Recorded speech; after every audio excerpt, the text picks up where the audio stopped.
예, 이렇게 좀 회복이 된 것 같습니다. 좀 지난주까지 세 가정이 나왔는데 그래도 많은 가정이 좀 나와주셔서 감사하고, 다음 주에 성경 암송 있습니다. 히브리서라서 조금 난이도가 높다고 생각할 수 있는데 다 제가 팁을 드릴 테니까 너무 걱정하지 마시고, 다음 주에는 우리 대면뿐만이 아니라 이 온라인으로 예배드리는 가정들도 많이들 좀 복귀해 주시길 부탁을 드리겠습니다. 예, 오늘 본문의 그 주된 내용은 성전 회복입니다.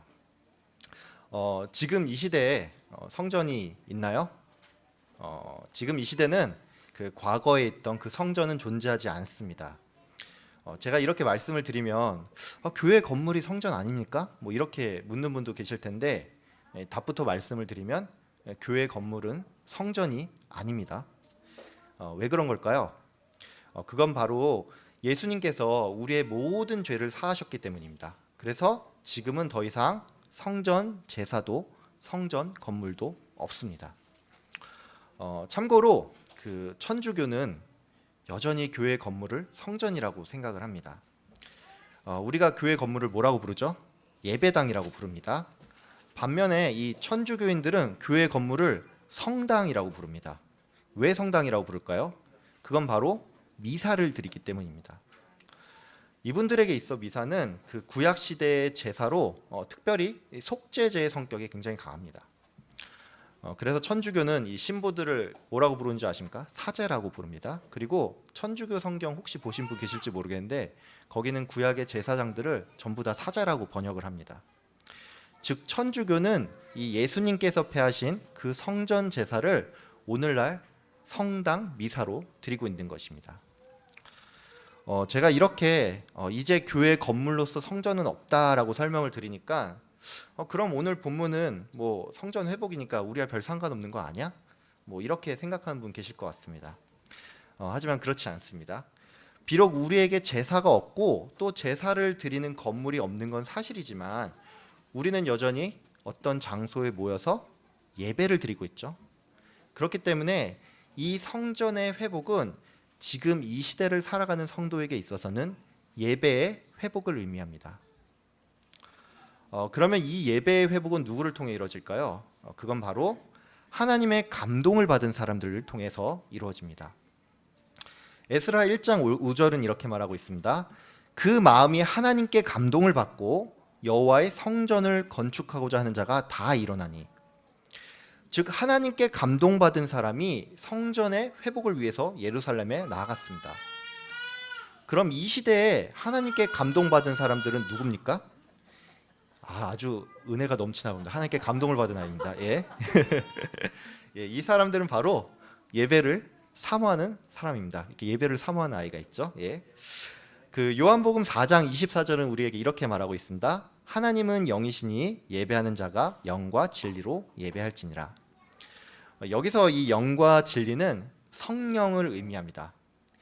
영으로 거듭난 우리들은 성령으로 예배를 드리고 또 성령이 우리에게 주신 진리의 말씀으로 예배를 드립니다. 그래서 영과 진리로 예배를 드리는 것입니다. 예배를 사모하는 자들은 이처럼 예배자이기 때문에 성령에 감동받은 자들입니다. 우리는요, 그 말로는 쉽게 그 예배의 회복을 말할 수가 있습니다. 하지만 그 예배를 정말로 사모하지 않고 뭐 습관적으로 몸만 와서 예배를 드리고 있다면 예배의 회복은 불가합니다.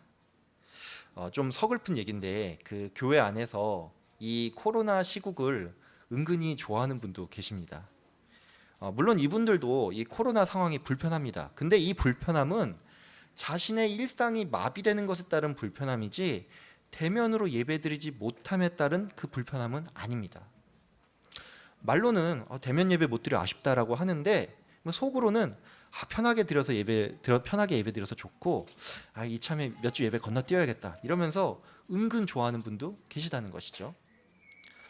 여러분 정말 예배를 사모하고 계십니까? 예배를 사모하는 사람만이 이 예배의 회복에 동참할 수 있습니다. 저희 영화부 가족 모두는 예배를 사모하는 줄로 압니다. 그럼 우리는 어떻게 해야 예배를 사모할 수 있을까요? 그냥 막 이렇게 나는 예배를 좋아해, 예배를 좋아해, 예배를 좋아해 이렇게 뭐 마인드 컨트롤하면 되는 겁니까? 안타깝게도 우리의 본성은 원래 예배 드리기를 싫어합니다. 여러분 안에는 성령으로 거듭난 자아가 있고 또 한편에는 옛 본성이 남아 있습니다. 그리고 이 중에 옛 본성은 하나님이 아니라 나 자신을 섬기고 싶어 합니다. 그래서 예배를 사모하지 않습니다. 그럼 우리는 어떻게 해야 할까요? 우리 본성이 예배드리기 싫어하니까 그냥 손 놓고 가만히 있으면 되는 걸까요? 아닙니다. 우리는 거듭난 자아가 이 본성을 이기도록 성령 충만해야 합니다. 성령 충만이라는 것은 뭔가 특별한 것이 아닙니다. 하나님의 생각이 여러분 안에 꽉 차 있고 그래서 그 생각에 따라서 말하고 행동하는 게 성령 충만입니다. 그럼 우리는 성령 충만을 어떻게 해야 할 수 있을까요? 답은 간단합니다. 매일 말씀 읽고 기도하시면 됩니다. 무슨 기도처에 가서 무슨 용하다는 목사님께 뭐 안수를 받아야지만 성령 충만은 그런 게 아닙니다. 이 말씀을 꾸준히 읽으면 우리 안에 하나님의 말씀, 즉 하나님의 생각이 머릿속에 가득해집니다. 또 기도는 하나님과 대화하는 것입니다. 우리가 그 세상에서도 자주 보는 사람이랑 대화를 하다 보면 그 사람과 서로 닮아가지 않습니까? 하나님과 꾸준히 대화하는 사람은 하나님을 닮아가게 되어 있습니다. 그리고 그런 사람은 이 마음 가운데 하나님의 마음, 즉 사랑이 있기 때문에 그 신앙이 자기 만족에서 멈추지 않고 이웃 사랑으로 나타나게 되어 있습니다. 그래서 이런 분들은 사람들과 늘 함께 예배드리고 싶어서 예배의 자리를 사모합니다. 우리는 예배의 회복을 말로만 하는 사람입니까? 아니면 진정으로 예배의 회복을 바라는 자입니까? 여러분 정말 정직하게 내 상태가 어떤지 돌이켜 보십시오. 여러분 성령 충만하십니까? 아니면 아무것도 안 하면서 성령 충만을 바라고만 계십니까? 그 아인슈타인, 그 물리학자 아시죠? 아인슈타인이 이런 말을 했다고 합니다. 어제와 똑같이 살면서 다른 미래를 기대하는 건 정신병 초기 증세다. 세상 사람들도 뭔가를 잘하기 위해서는 이것처럼 다 노력을 합니다. 근데 우리 기독교인은 하나님의 주권을 핑계로 아무것도 안 하면서 하나님이 일하길 바라진 않는지 여러분 생각해 보셔야 합니다. 매일 성경을 읽고 기도하십시오. 그래야 예배를 사모하고 예배를 회복할 수 있습니다. 두 번째로 우리가 주목해야 할 부분은 바로 하나님께서 성벽이 아닌 성전을 먼저 지으라고 말씀하셨다는 사실입니다. 세상적으로 보면 성벽을 먼저 짓는 게 맞습니다. 그 유대인들이 70년간 포로 생활을 하는 동안 그 가나안 땅의 주인은 그 이방 민족이었습니다. 근데 갑자기 유대인이 돌아와서 성전을 짓는다고 하면 이 사람들 입장에선 굉장히 황당하다는 거죠. 여러분 팔레스타인 지역에 왜 분쟁이 많습니까? 이 팔레스타인이라는 용어가 블레셋입니다. 블레셋의 용어입니다. 이 팔레스타인 지역에 분쟁이 많은 까닭은 그들이 자기 기준에는 내가 여기 원주민인데 이스라엘 사람이 갑자기 들어와서 여기 내 땅이야 라고 말을 하니까 전쟁이 나는 것입니다. 그렇기 때문에 현실적으로 보면은 유대인들이 성전이 아닌 성벽을 먼저 쌓아서 방어망을 구축하는 것이 우선입니다. 근데 하나님께서는 성전을 먼저 지으라고 하셨죠. 그리고 사람들은 이 말씀에 순종을 했습니다. 우리는 이 부분 읽으면서 그냥 그런가 보다라고 생각을 할 수 있는데 이 상황을 이해하고 보면은 유대인들이 굉장히 순종하기 어려운 상황에서 순종을 했다는 것이죠. 우리는 이 유대인들이 성전을 먼저 지었던 것처럼 예배를 우선으로 하면서 살아야 합니다. 그래야지만 예배를 회복할 수가 있습니다. 우리에게 있어 한 주의 시작은 월요일이 아닙니다. 주일입니다. 주일날 우리 뭐 하죠? 예배드립니다. 그래서 예배는 한 주의 가장 처음이 되는 것입니다. 세상 일 다 끝내놓고 시간 나면 교회 나간 것이 아닙니다. 먼저 예배드리고 그 다음에 내 일을 하는 것입니다. 우리의 본분은 그리스도인입니다. 일요일 날 장사가 대목인데 뭐 예배는 녹화 방송으로 드리고 뭐 주중에 아무 때나 드리면 되는 거지. 뭐 이런 거 아닙니다. 애들이 좋은 대학 들어가야 하는데 뭐 일요일은 학원 보내야지. 뭐 이렇게 말씀하시면 안 됩니다. 여러분 지금 아직 어리니까 애들 뭐 학원 보내거나 그러지 않겠죠? 근데 자녀들 커서 뭐 중고등학생 됐을 때 절대 이러시면 안 됩니다. 여러분 자녀가 이 세상에서 아무리 성공을 했는데 여러분 세상 떠나고 천국에 갔어요. 근데 수십 년이 지나도 기다려도 여러분의 자녀가 오지 않는다면 어떻겠습니까? 그때 가서 여러분 자녀들을 위해서 뭘 할 수가 있겠습니까? 예배를 우선시하는 사람들만이 예배를 회복합니다. 하나님은 성전을 먼저 짓게 하시고 그 이후에 성벽을 회복시키셨습니다. 하나님은 그 여러분의 예배에만 관심이 있고 나머지는 나 몰라라는 그런 무책임한 분이 아니십니다. 우리 성도 각 사람의 머리털까지 세시는 분입니다. 여기 성도님들의 자기 머리털 몇 개인지 아시는 분 계신가요? 아무도 없죠. 하나님이 우리보다 우리의 형편을 더 잘 아신다는 것입니다. 그렇기 때문에 하나님께서는 유다 백성을 대적들로부터 보호하셨고 그 때문에 유다 백성들이 성벽까지 회복할 수가 있던 것입니다. 하나님은 예배를 우선시하는 성도들의 나머지 인생까지 다 책임져 주십니다. 우리는 그걸 믿기 때문에 예배에 목숨을 걸 수가 있는 겁니다. 제가 이렇게 말하니까 주일 예배 하나만 생각할 수가 있는데요. 그렇지 않습니다. 우리는 일주일 중 하루만 예배를 드리고 나머지 6일 마음대로 사는 게 아닙니다. 우리는 매일매일 예배자로 살아갑니다. 이 말은 여러분의 매일의 일상에 기도와 말씀이 늘 있어야 한다는 것입니다. 바쁘니까 힘드니까 건너뛰지 이게 아니라 바쁘고 힘드니까 먼저 해야 합니다. 여러분 제가 이렇게 말하니까 전도사니까 그렇게 말하지 이렇게 생각하시나요? 여러분 이거는 여러분을 위한 것입니다. 여러분이 먼저 기도하고 말씀을 읽으면요 하나님께서 여러분의 그 바쁘고 힘든 모든 일들을 전부 다 책임져 주십니다. 제발 어렵게 여러분의 힘으로 아등바등 살아가지 마시고 하나님께 맡기고 좀 인생을 쉽게 살아가십시오. 제가 좀 와닿게 설명을 드리면 이 하나님 믿는 사람들은요 이 하나님의 백을 믿고 인생을 날로 먹는 사람들입니다.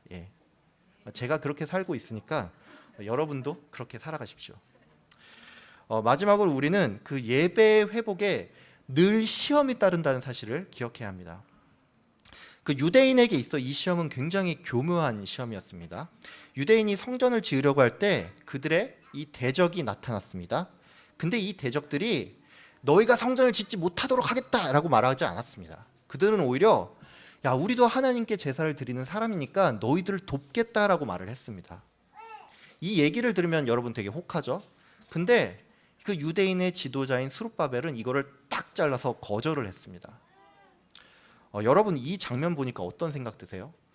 아니 돕겠다고 하는데 그렇게 민망하게 꼭 잘라서 거절을 해야 하나? 이런 생각 들지 않습니까? 그러면 스룹바벨은 왜 이렇게 딱 잘라 거절을 한 걸까요? 성경이 말하는 이 대적들은 그 아수르 왕이 강제로 이스라엘 땅에 이주를 시킨 이방 민족들이었습니다.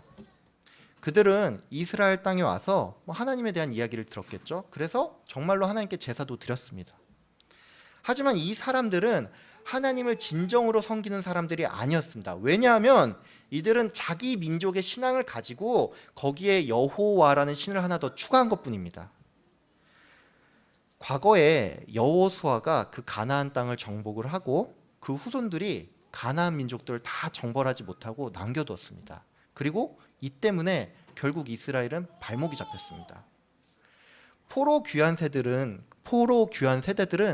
자기들의 역사, 우리들이 왜 망했는지 그것을 알기 때문에 이를 딱 잘라 거절을 했던 것입니다. 이 이방 민족이 정말로 하나님을 섬겼다면 스부르바벨이 딱 거절을 했을 때 바로 그렇게 방해를 하겠습니까?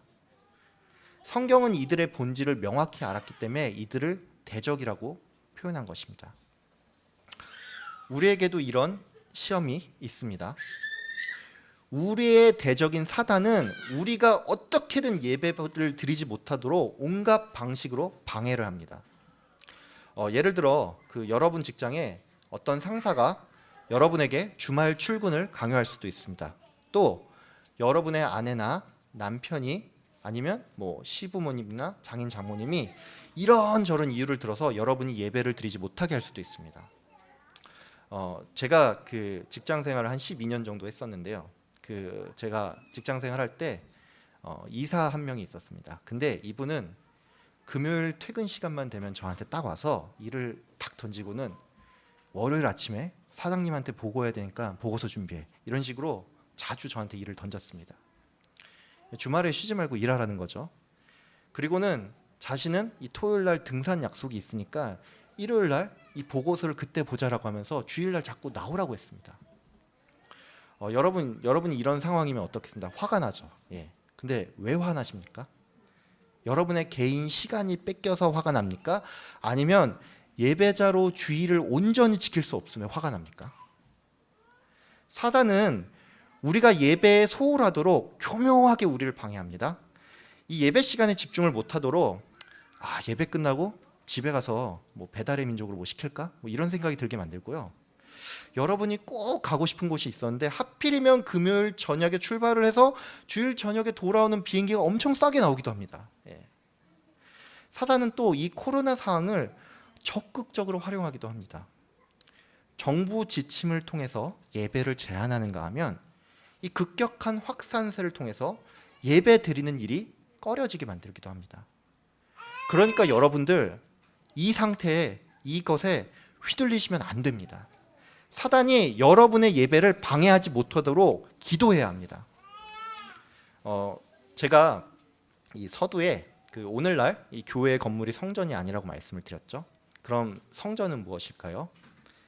성경은 교회가 성전이라고 말하고 있습니다. 그리고 이 교회는 교회 건물이 아니라 성도 자신과 성도의 모임을 의미합니다. 성경은 또한 교회가 그리스도의 몸이라고 말하고 있습니다. 우리들은 이 그리스도의 몸의 각 지체들입니다. 우리가 지체라는 것은 나의 가정만큼이나 다른 가정도 중요하다는 것입니다. 오늘 성경 본문을 아시겠지만 성전 회복을 하는 것은 어떤 한두 사람이 노력해서 되는 일이 아닙니다. 누군가는 성전을 지으러 갔고 누군가는 그들에게 은과 금을 제공했습니다. 즉 함께 성전을 지은 것입니다. 예배는 나 혼자 잘 나와서 되는 것도 아니고 나 혼자 예배를 회복하는 게 아닙니다. 그렇기 위해서는 우리는 모두 지체의식이 있어야 합니다. 지체의식이 어떤 건지 제가 좀 예를 들어서 제가 설명을 드릴까 합니다. 제가 요즘 좀 왼쪽 손목이 좀 아픕니다. 예. 이게 많이 좋아지긴 했는데 그래도 아직은 이 왼손을 잘 못 쓰고 있습니다. 제가 이 왼손을 못 쓰니까 이제 집에서 한 손으로 이렇게 설거지를 하고 있었거든요. 근데 이걸 와이프가 딱 보더니만 참아 볼 수가 없었던지 그때부터 설거지를 와이프가 다 하고 쓰레기 버리는 일이랑 애들 씻기는 거 같이 혼자서 다 도맡아서 하는 겁니다. 제가 이 몸은 편한데 마음이 너무 불편합니다. 예. 이게 그러니까 제가 와이프가 무서워서 그런 게 아니고 와이프를 사랑해서 그런 겁니다. 예. 지금 마침 어디 좀 사라졌네요. 예. 예. 여기 이 자리에 있어서 제가 하는 말 아닙니다. 예. 이처럼 이 제 몸의 한 곳이 아픈데 저는 이 때문에 이 온 마음이 아픕니다. 이게 바로 지체 의식입니다. 여러분 한번 주위를 한번 둘러보세요. 한번 지금 잠깐 주위를 한번 빈자리들 한번 보시고 주위 가정들 한번 둘러보시길 바랍니다. 예.